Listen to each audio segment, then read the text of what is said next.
스님께서 그 우리가 익히 알고 있는 그 경전이라든가 예전의 어록이라든가 이런 번역이 잘못된 게 너무 많다고 이제 말씀을 하시는데요. 예를 들면은 달마대사가 양무지를 만나서도 그 온갖 불탑을 이렇게 수천 수만 개를 했는데 나의 공덕이 얼마나 되어 하니까 불식과 무공덕하고 무공덕하기도 하고 또 이제 나와 마주하고 있는 당신은 누구십니까?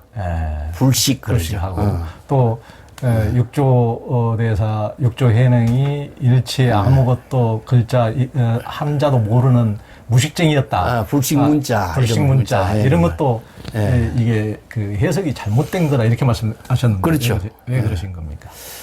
불식이라고 하는 말은 선의 독자적인 방편법문이거든요. 불식, 불해, 부지, 부지유 이런 말은 중국 사람들이 갖고 있는 하나의 그 언어, 방편 언어입니다. 이거는 뭐냐 하면은 자의식으로 식이라고 하는 것이 인식하다는 뜻이잖아요. 불식은 인식하지 않는다. 의식하지 않는다. 이건 자의식으로 중생심으로 대상경계 당신을 내가 의식하거나 분별하지 않는다. 이건 내가 당신과 나를 분별 의식하지 않는다. 나는 내 진여 본심의 지혜로 내 본분사의 삶을 살 뿐이다. 이런 뜻이에요. 그 말을 불식이란 말로 했는데 경전의 언어 문자를 의식하고 대상경계로 인식하면은 중생심이 돼요. 그래서 육조 해능이 중생심으로 살지 않는 모습을 불식문자라고 했어요. 그래서 경전의 법문의 뜻을 지혜로 나는 깨달아서 살 뿐이지 경전의 어느 문자에 시시칼콜 의식하고 분별하지 않는다. 그 이걸 누구도 했냐면은 법달이 법화경의 법문을 설해달라고 이렇게 요청한 때 그 글이 나와요. 나는 법화경의 법문 그때는 읽어봐라. 나는 그 뜻을 깨달아서 체득할 뿐이지 어느 문자를 분별하고 의식하지 않는다. 이렇게 설법한 거예요. 그래서 의식하면은 자기 본분사가 죽어버리고 중생심이 되고 또 지혜를 발휘할 수 있는 일을 할 수가 없죠. 이걸 이제 불식, 부지, 불회, 부지유 이런 표현을 선의 독자적인 방편 법문입니다. 이 독자적인 방편 법문을 방편 법문으로 이해하지 못하고 언어로 이해하고 언어로 번역해 버린다면은 사도가 되죠. 그러니까 손가락을 보는 거래 계속 달을 마찬가지입니다. 그래서 이런 이제 대성경전도 이런 게 많아요. 대성경전도 글자대로 번역해서 이런 오해를 만들어 놓은 그 오역을 만들어 놓은 대성경전이 많아요. 금강경에도 많고, 법화경에도 많고. 이런 점들을 제가 이제 그 오랫동안 참고하고 사유하면서 이런 언어들을 우리가 바르게 번역하지 않고서는 경전의 법문의 방편 법문으로서의 생명을 우리는 죽이는 것이다. 그래서 이걸 바르게 방편 법문으로서 지혜가 작용하는 방편 법문으로서 번역하지 않으면 안 된다는 내 나름대로의 그 소신을 갖게 된 거죠. 그러니까 선호록도 우리가 이제 잘못 이해하는 경우가 많다고 하는데요. 그 선생님께서 1구, 2구, 3구 다 이제 다르게 표현되는 것이다. 어떤 말씀입니까? 그 상구 법문인데 임재의 상구 법문이 이제 원래의 그 근원은 금강경의 설법에서 나와요. 반야바라밀, 적비반야바라밀, 심영반야바라밀. 이 반야바라밀을 긍정, 적비반야바라밀을 부정. 긍정과 부정을 초월했을 때에 여시 반야바라밀 방편 법문이 나오죠. 요게 이제 산은 산이고 산은 산이 아니고 산은 산이고. 이 긍정과 부정을 초월해야 여실지견이 되는 거죠. 이게 긍정과 부정은 중생심이고 진여일심의 지혜가 여실지견으로 설법하는 방편 법문이 설해져야 되는 것을 상구 법문으로 해요. 그게 이제 이런 법문들을 중국 선성들이 금강경의 법문을 가지고 설법은 상구 법문으로 여시 설법해야 하는 법문을 이렇게 독자적으로 제시한 거죠. 그럼 선생님 그 벼감이라는 말이 나온 뜻도 그 상구 법문에서 상구 법문과 마찬가지죠. 그것 좀 말씀해 주세요. 그 어떤 스님이 이제 협산선사에게 어떤 것이 협산의 경계입니까? 경계라고 하는 것은 깨달음의 세계 이런 뜻이거든요. 그러니까 그 수행성은 두 가지 딜레마를 갖고 질문해요. 네, 예. 협산선사의 안목을 점검하는 질문입니다. 예, 예. 자, 협산이라는 것은 협산선의 선사인데 예. 협산선의 선사가 협산이라는 산에 사니까 예.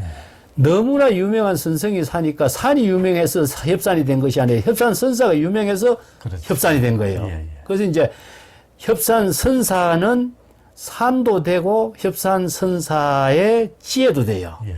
이 두 가지 질문을 함께 하는 겁니다. 어떤 예. 것이 협산의 경계입니까? 예. 그 협산선사가 협산산을 갖고 대답하면은 수행성이 나는 산을 질문한 게 아닙니다. 협산선사의 지혜의 경계를 질문한 겁니다. 이렇게 나올 거고. 지혜의 경계를 갖고 대답하면 나는 산을 질문한 겁니다. 나올 거 아닙니까? 이 딜레마거든요. 예, 예. 이 두 가지를 초월하는 예. 법문을 어떻게 설해야 될 것인가. 이게 선성이 수행성의 질문의 문제점을 직관적으로 판단할 수 있는 안목이 있어야 돼요. 예. 그래야 그에 맞춰서 수연성, 방편의 지혜를 제시할 수 있어요. 예. 그 안목 없는 방편 법문을 못하죠. 예. 이게 협산선사가 산구로 법문한 것이 예. 자, 원숭이는 새끼를 안고 산골짜기로 되돌아가고 새는 꽃을 물고 바위 앞에 떨어뜨린다. 벼감에 떨어뜨려. 벼감에 떨어뜨린다. 그래서 벼감이란 말 나오는데 원숭이는 원숭이 시절인연의 본분사의 일을 할 뿐, 새는 새대로 시절인연의 자기 본분사를 할 뿐, 나 역시 시절인연에 따라서 내 본분사에 하고 삶을 살 뿐이다. 수차작주. 이게 내 협산의 경계다.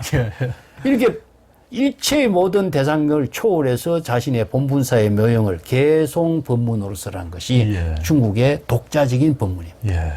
예, 이것은 이제 선생들이 개송 법문이 뛰어난 안목을 갖추고 뛰어난 시를 읊을 수 있는 사람만이 이런 개송 법문을 설해요. 예. 스님께서 안목이란 말씀을 굉장히 많이 하시는데 안목을 어떻게 갖출 수가 있습니까? 자, 안목을 갖추려면요, 불법의 핵심을 꿰뚫어야 됩니다. 그래서 반야의 공사상, 그 방편 법문으로 설하고 있는 법문의 핵심, 이걸 이제 나는 경전의 법문도 중요하지만은 대성기실론을 많이 공부하라고 권하고 싶어요. 대성기실론은 대성이란 말이 우리가 대성경전에서는 대성과 소성의 분별적인 차별적인 사고가 있잖아요. 근데 기실론에서는 대성은 진여 일심을 대성이라 그래요. 이게 대성이라고 하면서 소성을 분별적인 의식으로 두고 대성의 법문을 설하면은 대성은 대성답지 못한 대성의 오류가 나오잖아요. 이걸 초월한 지혜의 법문이 대성기실론입니다. 열애장 사상에서 이것을 소멸시켜요. 그래서 열애장 사상에 대성의 법문을 종합했다고 하는데, 그래서 진여 일심이 대성의 지혜로 이루어지는 법문을 법의 체계로, 논리 체계로 정법의 안목을 구족하게 하고 정법의 안목으로 일체의 만법을 대상 경계를 다 판단하게 하는 그 초월하게 하는 법문을 논리적 체계로 설해놨어요. 구체적인 내용은 경전에 다 있지만은 그것을 법의 체계로 정리를 해놓으니까 그걸 기실론을 공부하면서 관련된 것을 딱 정리하면 이것이 딱 틀이 잡혀요. 그러면 이제 마명조사의 대승기실론, 그러면 원효대사의 대승기실론 소, 그럼 뭐부터 봐야 됩니까? 기실론은요, 원문이 중심입니다. 원효대사의 기실론 그 해동소는 원효대사가 기실론이라는 책이, 뛰어난 책이 나오니까, 자신이 이해하고, 자신이 그걸, 메모하고, 주석했는데 주석이 좀, 자세하질 않죠. 요약 주석이죠. 그래서 이제 원효의 기실론 주석은 자신이 이해하는 차원에서 주석해 놓은 거기 때문에 다른 사람이 그 해동소를 가지고 기실론 내용을 뭐 공부한 데는 좀 도움이 됩니다만 그걸 좀 부족한 점이 있어요. 그래서 이제 현수 법장이 원효의 기실론 소의 부족함을 느껴서 자세하게 해설했어요. 그래서 현수 법장의 기실론 소가 기실론 해설서로서는 가장 좋아요. 좋고. 근데 한문으로 되어 있지 않습니까? 어렵죠. 그래서 이제, 기실론 자체도 어렵고, 요약해놨고, 또, 소 자체도 어렵고, 그래서 기실론을 공부하는 것은 기실론 본문을 공부해야 됩니다. 제가 이제 기실론을 한 30년 동안 이제 학교에서 세미나도 하고 강의도 하면서 내 나름대로 이제 기실론을 뭐 이렇게 정리하고 선생님 내신 책도 있더만. 책이 있죠. 그 책이 이제 기실론 공부하는데 도움이 될 수 있도록 정리한 책인데 기실론을 공부하고 강의할 수 있는 교재가 한문은 있지만은 그 한문 가지고는 넓고 깊게 바르게 이해하기 어렵습니다. 예, 그 책이 너무나 논리 체계로 정리해놔서 어렵습니다. 왜냐하면은 대성불교의 전체 사상을 적은 책으로 정리했거든요. 그래서 어려운 겁니다. 예, 그래서 이제 그걸 난 오랫동안 강의도 하고 내가 이해하고자 준비한 자료를 가지고 정리를 해서 정리해서 이제 내 책을 보면은 기질론 공부한 데는 좀 도움이 될 겁니다. 예. 그 금강경에서는 어떻게 중생심의 번뇌망념을 항복시켜야 할 것인가라는 문제를 제시를 했는데요. 중생심의 번뇌망념을 어떻게 항복시킬 수 있습니까? 그게 수행과 마찬가지로 번뇌망념을 대상으로 항복시킬 수가 없죠. 예. 이 때문에 이 법문은 이렇게 했지만은 불교는 수행이라는 방편 법문의 의미, 수행법을 정확하게 알아야 수행을 여법하게 할 수 있어요. 예. 그래서 이제 번뇌망념을 판단할 수 있는 우선 안목이 있어야 되겠죠. 예. 내 마음속에 일어나는 번뇌망념을 남이 알 수가 없으니까 내가 판단할 수밖에 없죠. 예. 그래서 불교는 자각의 종교라. 자기 스스로 안목을 갖추고 자기 스스로 망념을 자각하고 자기 스스로 발심 수행하고 자기 스스로 깨달아 체득하지 않고서는 이룰 수 없는 수행이라는 겁니다. 그렇다면 첫 번째가 이제 마음속에 망념이라는 사실을 내가 어떻게 판단해야 할까? 판단 기준이 뭘까요? 자, 이게 바로 법화경에서는 불지견, 금강경에서는 열의 실지실견, 열의 지혜로서 중생심의 망념을 진단하는 안목이 있어야 돼요. 그럼 열의 지혜와 중생심의 망념이 어떻게 다른가를 경전의 법문을 통해서 법의 체계로서 정확하게 공부를 하지 않고서는 중생의 병을 진단하지 못하죠. 그 의사가 환자의 병을 진단하지 못하면 처방하지 못하는 거나 똑같은 구조죠. 그래서 불교 수행에서 가장 핵심은 불법 공부를 철저하게 해서 안목부터 갖춰야 돼. 그 다음에 안목을 갖춘 사람이 자신이 바른 수행을 경전과 어록을 통해서 방편법문을 익혀서 끊임없이 실참하는 수행을 익혀 나가야 돼. 그래서 자신이 망념을 자각했을 때의 보리심, 발심이 되죠. 그러면 발심할 때 바로 중생심을 진여 본심으로 바꾸는 일체 유심조의 발보리심이 이루어집니다. 그러게 항복이 되죠. 대상을 두고 항복할 수가 없습니다. 그래서 굉장히, 너무 중요하죠. 이 수행법을 경전의 법문은 이래 해놨지만은 수행법은 진여일심의 수행법을 정확하게 알아야 수행을 할 수 있습니다. 금강경의 세 가지 과제거든요. 번뇌망념을 어떻게 항복할 것인가, 어떻게 발심할 것인가, 어떻게 진여의심의 지혜로 자기 본분사의 삶을 살 것인가. 여시주라 그럽니다. 여시주는 진여의심의 지혜로 자기 본분사의 삶을 살다, 안주하다 이런 뜻, 살다는 뜻이거든요. 그 세 가지가 사실은 하나의 문제예요. 세 가지로 풀어놨지만. 오직 귀명하면. 그렇죠. 이게 일체 유심조 법문하고 초발심 정각의 법문하고 그 내용은 사실은 발보리심이잖아요. 발보리심은 바로 진여일심의 지혜를 이루는 법문은 발심 수행밖에 없습니다. 발심 수행을 하려면은 안목이 있어야 된다는 점이죠. 그 세간에서는 유교의 중용하고 불교의 중도를 항상 비슷하게 이제 책들에 다 한글을 많이 하는데요. 이제 성공 스님께서는 분명한 차이가 있다고 했습니다. 어떻게 다릅니까? 중용이라고 하는 것은요, 사람이 판단한 가르침이고, 중용의 덕을 이루도록 하는 그건 교육적인 가르침이고 사람의 말씀입니다. 근데 기준이요. 사람마다 다르죠. 아까도 얘기했지만 논리 체계의 객관성이 없다는 점이죠. 그 중용이 중심이 되라, 중간이 되라, 가운데로 되라 하지만 궁극적으로 마음은 작용이잖아요. 그렇죠. 마음 작용이 중간이 되도록 하라, 중용이 되도록 하지만은 사람마다 그 상황에 따라서 중간과 중용의 덕이 어떻게 실행될 것인가 사람마다 그 차별이 일어날 수밖에 없어요. 그게 정의의 딜레마죠. 딜레마죠. 그게 이제 논리 체계가 객관성을 갖춘 논리 체계가 되는 구조 체계가 없다는 점이죠. 왜냐? 사람의 말이기 때문에. 그래서 사람의 말하고 불교의 중도는 무엇이냐? 열애의 법문은 진여일심의 지혜를 이루는 법문이기 때문에 법의 체계는 스승과 제자, 일체의 모든 사람들이 똑같은 경지를 이루게 하는 법의 논리 체계의 기준이 있다는 점입니다. 그래서 중은 무엇이냐? 진여 본심입니다. 진여 본심의 지혜로 이룰 때에 열애의 설법도 진여 본심, 그 법문을 깨달아 체득한 사람도 진여 본심, 불이가 되죠. 그래서 불이 법문이 되는데 중용에서는 훌륭한 스승의 말씀이지만은 제자는 그 중용의 덕을 이루는 기준이 어딘가를 혼란일 수밖에 없죠.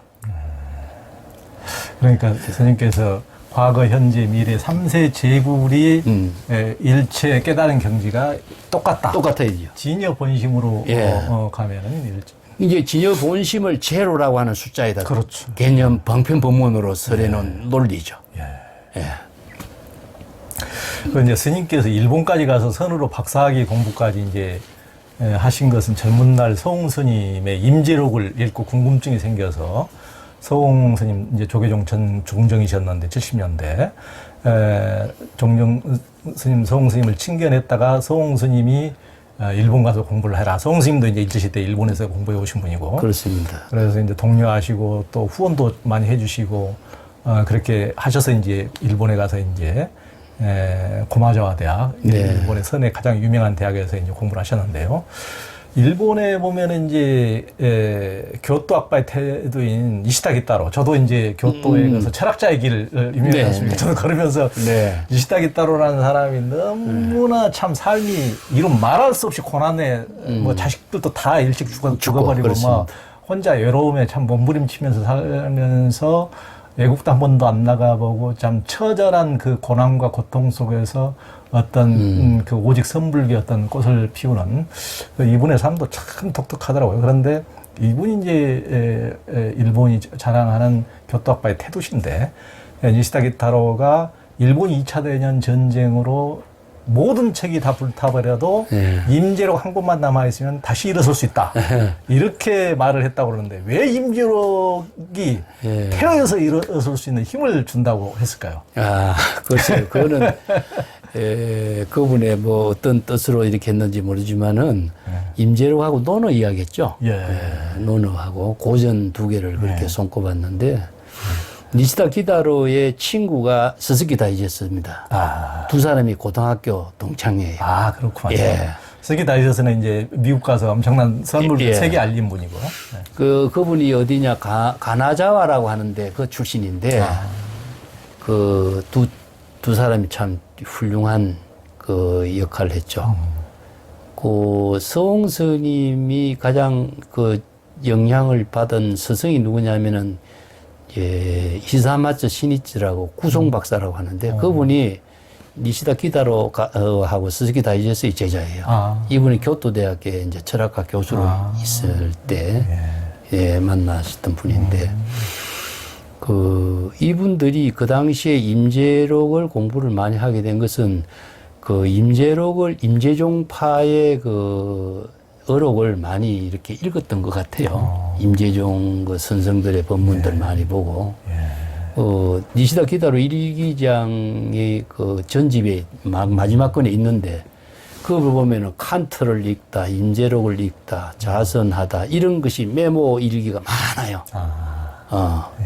그런 보고 자기 자신에게 경책하는 글들도 엄청나게 많고 그런 점 보고 참 철학자로서 자기와의 그 사유하는 그 수행자의 그 모습을 우리도 참 절실하게 볼 수 있는 느꼈는데 그 임재록은 철저하게 어떤 의미를 두고 있느냐 하면요 장군의 기질인데 그 불교의 모든 법문이 공의 법문을 토대로 두고 있지 않습니까? 그 임재가 수처작주, 입처계진 이 한마디가 수처작주는 지금 여기 자기 본분사의 일 창조적인 거거든요. 모든 것이 진이다라고 하는 것은 진실된 삶을 이루는 힘. 그건 뭐냐 창조적인 거죠.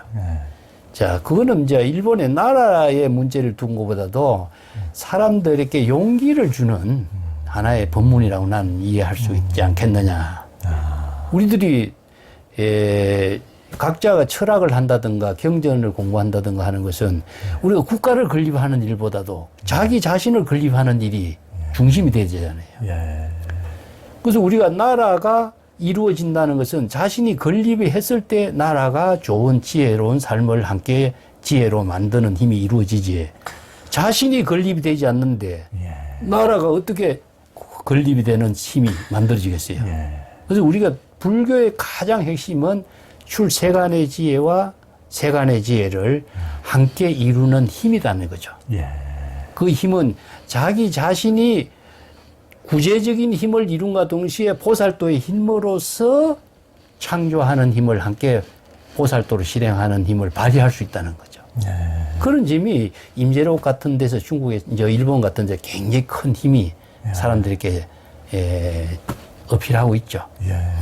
정영동 이제 89칙에 보면 만성선사가 마음이 움직이면 진여법신이 천길의 구덩이에 묻히고 마음이 움직이지 않으면 그 당초에 곰팡이가 생긴다고 했는데 예, 선사들이 뭐 보통 움직여도 열방 가만히 있어도 열방이라고 몰아붙인 것을 이제 유축해 하는데요.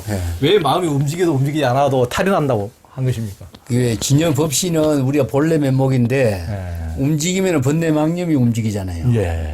번뇌망념이 움직이면 진여법신이 죽어버리잖아요. 이게 함정에 생사윤회 함정에 타락해버리는 것을 천기에 낭떠러지에 빠진다 아니면 함정에 떨어진다 이렇게 표현하고 있고 움직이지 않으면 곰팡이가 핀다 그랬죠. 움직이지 않는 것은 지혜 작용이 없는 걸 말이에요. 마음이 움직이지 않으면 무기공에 떨어져 버려요. 멍청해져 버린 거죠. 그러네요. 근데 이제 그런 문제점이 무엇이냐면은 두 가지 문제를 같이 봐야 돼요. 하나는 움직이고 움직이지 않는 것은 뭡니까? 내가 중생심으로 분별하는 차별심이잖아요.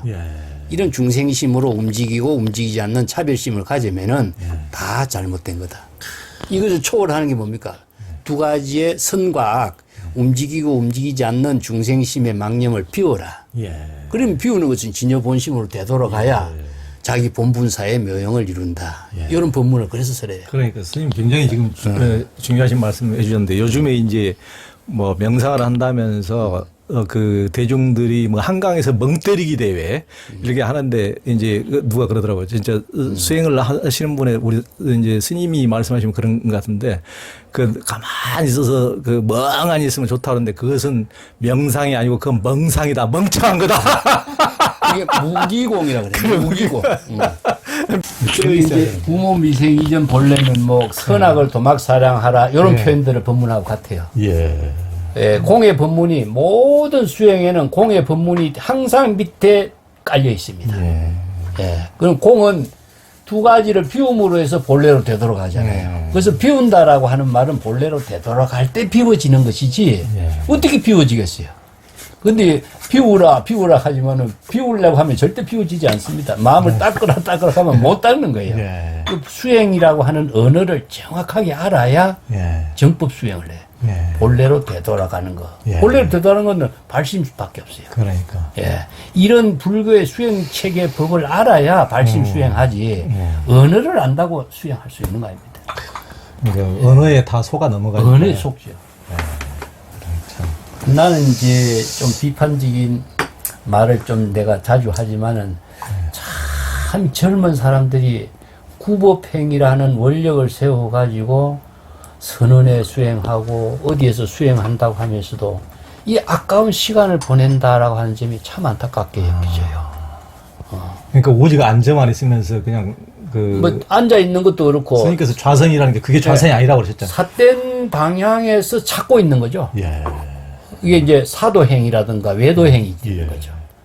이게 정법 수행이라는 게 그 불법 남봉이라고 하는 말은 경전 뭐 법문을 듣는 것이 어려운 것이 아니라 정법으로 지혜를 깨달아 체득하기 어렵다는 말이 불법 남봉이라고 그래요. 예. 그게 맹구목의 비유를 그렇게 하는 거죠.